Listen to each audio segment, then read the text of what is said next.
Muito bom. O que não tá bom, ou tá, depende do ponto de vista, é CPI dos atos golpistas. Que já começou. Sabe aquela animada que a pessoa tem que dar já pra acordar o dia? Eu faço isso na bike lá. Tá na cabeça e você já acorda e fala, bom, tô viva, tá tudo certo. Lá a CPI é assim, começa a bater boca pra ver se tá funcionando legal. E eles começaram já na CPI dos atos golpistas a bater boca logo cedo hoje, tipo assim, pra dar aquela animada, né, no dia, porque não pode cair no marasmo, né? E aí, outra questão que foi também debatida hoje foi em relação ao trabalho que vai ser o roteiro, né, da relatora Elisiane Gama, do PSD. Ela montou um plano de trabalho que é de cada relator fazer isso mesmo. Isso foi aprovado, esse plano de trabalho, mas as convocações vão ser feitas de forma individual. E aí, entre os nomes que Elisiane quer chamar, estão o tenente-coronel Mauro Cid, que é o ex-ajudante de ordens do ex-presidente Bolsonaro, o ex-ministro da Justiça Anderson Torres, esse daí, coitado, né, vai ser ouvido e vão torturar ele. Que era secretário de Segurança Pública do Distrito Federal, né, no dia dos atos golpistas, e ex-ministro do governo Bolsonaro. E os ex-ministros do Gabinete de Segurança Institucional, o Augusto Heleno Bolsonaro, e o Gonçalves Dias, que caiu, né, após aquela revelação, aquele vídeo que mostra ele circulando ali tranquilamente no Palácio do Planalto. E o Ricardo Capelli, que o interventor, né? Isso. Do Distrito Federal no dia ali, a partir do dia do que aconteceu, os atos golpistas. Enfim. Tem o General Braga. General Braga. Braga General Braga Neto. Isso. Outra figura importantíssima do governo Bolsonaro. Verdade, que também está na lista. Também está na lista. E aí, o que vocês acham, né, dessa CPI? Eu acho que assim, eu fiquei pensando nisso hoje de manhã, eu falei, gente, que coisa, né? O povo já gritando, já se estapeando e tal. Mas tem um ponto que eu acho que pode ser positivo, que é jogar luz num tema que é essencial. Assim, se você for pensar desse ponto de vista, pensei nisso, enfim, eu vou jogar para vocês depois. Eu acho que pode ser interessante, porque aí a sociedade, de certa forma, acompanhando, porque CPI vira tipo uma novela. Sim. Que eu lembro que na CPI da Covid, enfim, trabalhava numa emissora, na época a gente transmitia e dava uma audiência muito acima do normal, inclusive também no YouTube, também dava uma audiência acima, porque as pessoas gostam. E vai, e chama, vira tipo uma série mesmo, né? E debate, xinga, e convoca, aí um fala besteira e não fala, e tem aquelas brigas e tal. Então, assim, eu acho que, de certa forma, joga a luz num tema que é muito importante e é muito delicado para a nossa democracia, porque foi algo muito grave que aconteceu, né? Tô só pensando do lado positivo, aí vocês falam aí o que vocês acham. Fala, Tramonta. Olha, é uma lista vasta, uma lista variada, né? Que vai passar por uma discussão e por uma outra guerra que vai começar logo cedo. No dia que forem votar esses nomes aqui, vão trocar socos na sessão da CPMI, né? Porque tem figuras de proa, figuras importantíssimas do governo Bolsonaro, tem pessoas que já foram investigadas e pessoas que foram presas ou continuam presas por outros atos paralelos àqueles do dia 8, como, por exemplo, aqueles envolvidos no caminhão-tanque, que foi preparado para explodir. Aquele eu acho, esse caso eu acho que é o principal. Esse é o principal. O outro que levou ele para lá, quem arrumou a dinamite para ele, também está na lista. Agora, não sei se vai se conseguir, se a vontade ou a proposta da relatora vai ser aprovada desta maneira aqui. Provavelmente que tá apresentada hoje. Provavelmente não, né? O lance da história é descobrir quem que financiou, né? Não só quem participou, mas principalmente quem que financiou e por que financiou, se tá ligado a qual político. É isso que eles querem entender e, enfim, não sei se eles vão conseguir. E a Polícia Federal também tá trabalhando nisso, não vai né? se conseguir isso. Essa lista. Mauro Cid e Anderson Torres, o que vai ser o depoimento dele? Sabe aquele depoimento que meu cliente não vai falar nada? E fica todo mundo fazendo pergunta para fazer o videozinho? Não vai produzir prova. E não vai produzir prova. Não, eles não vão falar, porque eles já estão. A questão deles jurídica já andou bastante. Quem pode falar é o general Augusto Heleno, que aí ele mesmo corta vídeo para as redes dele, né? Porque essa CPI, assim, muito francamente, a gente fica falando que é uma coisa importante, que isso, que aquilo, Mas ela não tá com a Série A do Brasileirão. Ela é a Série B do Brasileirão que ocupou lá. É verdade. Com todo respeito à senadora Elisiane Gama, por quem eu tenho um apreço pessoal, inclusive por posições muito corajosas que ela teve diante do meio religioso do estado dela durante essa última campanha. O que você tem ali, basicamente, nessa CPI? Muito. Bancada hashtag. Por exemplo, o Renan Calheiros, que tinha interesse em ir, já não foi. Porque ela fica uma CPI muito difícil por 2 motivos. Primeiro, porque o fato já está lá para trás. Se tivesse todo mundo na porta do quartel hoje, ela teria outra relevância jornalística. É verdade. E depois, porque assim, é uma CPI que entrou para tratorar o bolsonarismo.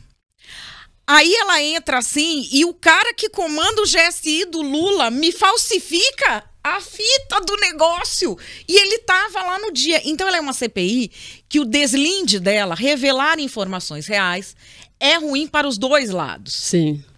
Então a briga dos 2 lados é para quê? Para fazer o máximo de tumulto, que aí esse tipo de deputado que está nessa CPI que grita, eles apelidaram de bancada hashtag. Maravilhoso. O mandato do cara se reúne a lives. O que o senhor faz? Eu faço lives. Ele dispara, em seguida ele começa a gritar. Isso, mas e ganha bem para isso, né? Ganha bem para isso. Começa a gritar. E assim, isso é uma subversão da democracia. Isso não é democrático, porque o ambiente do algoritmo ele é um ambiente privado. Ali não é o ambiente onde isso deveria estar acontecendo. E essa CPI, ela virou só isso. Ela é muito boa para quem sabe fazer escândalo, aparecer, fazer corte de vídeo. Aí depois, agora em 26, eles vão pegar esses cortezinhos para campanha de prefeito. Infelizmente, essa CPI vai ser isso. Se ela fosse ruim para um lado só, aí eu acho que era capaz da gente ter muita coisa. Mas em sendo ruim para os 2, a pedida geralmente é pizza, né?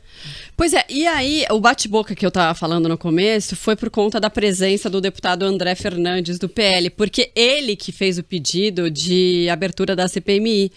E ele quer participar, só que ele é investigado, né? De participar dos atos.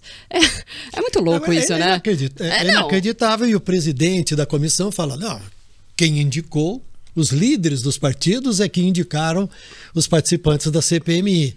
Então, aí os líderes dos partidos não têm nenhuma preocupação ética ou qualquer outro critério que a gente usa, porque indica alguém que está sendo investigado como se fosse um criminoso, que pode até, em determinado momento, ser considerado um criminoso e ter que pagar por isso. E aí ele faz parte da comissão. Então... E por que pede para abrir, né, uma comissão dessa? Eu não sei se você conhece o passado de influencer desse rapaz. Como ele me xingou muito durante os últimos 4 anos, era da gangue que ficava para as mulheres jornalistas, você já deu furo hoje? É um rapaz que ele ficou famoso fazendo... Vocês caçam aí, depilação íntima. Não é o da Vera Magalhães, né? Do debate. Não, é outro. Esse é pior, esse aí do Ceará. Mas ele chegou a deputado mais votado do Ceará. E ele é um influencer, ele não tem um trabalho político relevante, não tem base social. Ele é uma dessas pessoas que vive por meio de redes, amalgamar o ressentimento de uma parcela da sociedade, amalgama esse sentimento elegendo uma vítima por dia, um alvo por dia, para todo mundo poder ser bem violento e dizer, não, eu não sou esse porco, eu não sou esse traste, eu só estou agindo dessa forma porque esta pessoa é muito má. Isso hoje é um ativo político. E você tem vários assim, e não é só no Brasil. Não, e é impressionante como atrai uma massa junto, né? Sim, todo o ressentimento da pessoa... Aliás, já fazendo propaganda do meu livro... Olá, gente. Encaixando o merchan, né? Mas a gente quer um exemplar, tá? Não tem? Não mandaram pra você ainda? Não. Vai mandar amanhã. Mais uma desculpa. É que esse vai todo anotando grifado aí. Aqui. Eu vou mandar amanhã. Mas eu abro o livro com uma frase do Aldous Huxley que explica bem essa história. Uma frase está num conto dele. A maneira mais segura de preparar uma cruzada em favor de alguma boa causa é prometer às pessoas que elas terão a chance de maltratar alguém. Ser capaz de destruir com boa consciência, ser capaz de se comportar mal e chamar de indignação justa é o cúmulo do luxo psicológico. Nossa, Quando perfeito. é que ele escreveu isso? Tem 50? Tem 50 anos. É. Ó.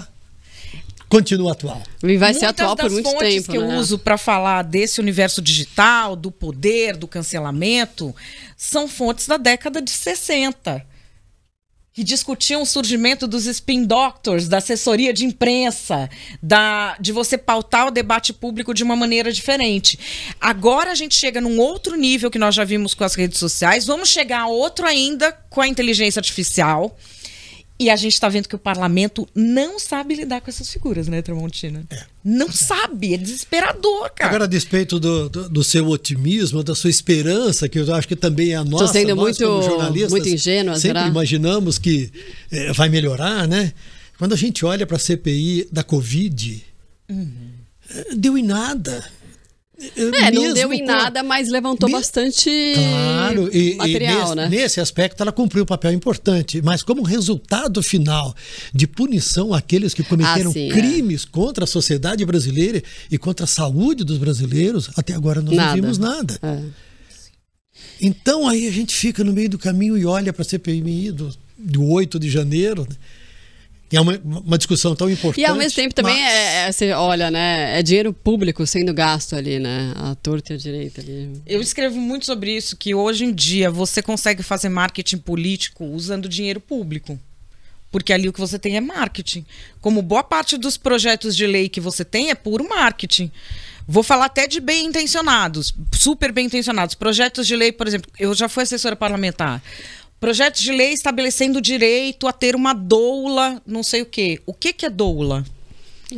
A moça que ajuda. Não, qual é a definição legal? Se uma pessoa que é uma doula de verdade, que é essa parteira treinada, moderna, não sei o quê, chegar na porta do hospital, como é que eu sei que é ela e que não é uma pessoa que não tem nada a ver com isso e quer entrar para roubar uma criança? Você teria que ter uma coisa formal. Só que trabalhar nessa coisa formal não te dá marketing, né? O que dá marketing é você lutar por algo que não vai ser efetivo. Então você tem... outro dia saiu uma matéria no Consultor Jurídico que eu achei uma coisa do outro mundo. 70% dos julgamentos do STF sobre legislações no ano passado julgaram que essas legislações são inconstitucionais. Você tem em Sergipe, o TJ de Sergipe no ano passado, tudo que foi de legislação para julgar se era dentro da Constituição Estadual ou não, nenhuma estava dentro. Então você tem tanto CPIs quanto projetos de lei que são pensados, vamos dizer, pensando do lado bom ou num intuito de salvacionismo e de heroísmo, que não é o papel do parlamentar, ou pensando do lado cabeça de político para fazer o marketing dele. E como enquanto houver otário, malandro não morre de fome, isso tá aí no noticiário, sem ninguém apontar o dedo e falar, tá bom, como é que você vai pôr isso em prática, coisa linda da tia? Eles ficam bravos quando fala isso. Ficam bem bravos quando a gente pergunta, tá bom. Não há interesse nenhum em tratar desses assuntos a este ponto. Não, deixa lá. Eu tô pensando no bem geral. Eu tô pensando no bem de todos. Eu sou do bem. Eu sou do bem. Uma coisa aliás, bem, todo mundo é do bem. demagógica. Todos os que falam bobagem num dia e no dia seguinte pedem desculpas. No terceiro dia falam bobagem de novo. No quarto pedem desculpas. E aí, uma coisa muito interessante do nosso país é que quando o político fala, ele pode se desculpar ou era brincadeira. Quando o humorista fala é sério, genocídio, precisa prender 8 anos, amarra a boca dele, nunca mais ele pode abrir a boca. São pesos e medidas muito diferentes. Sim, sim.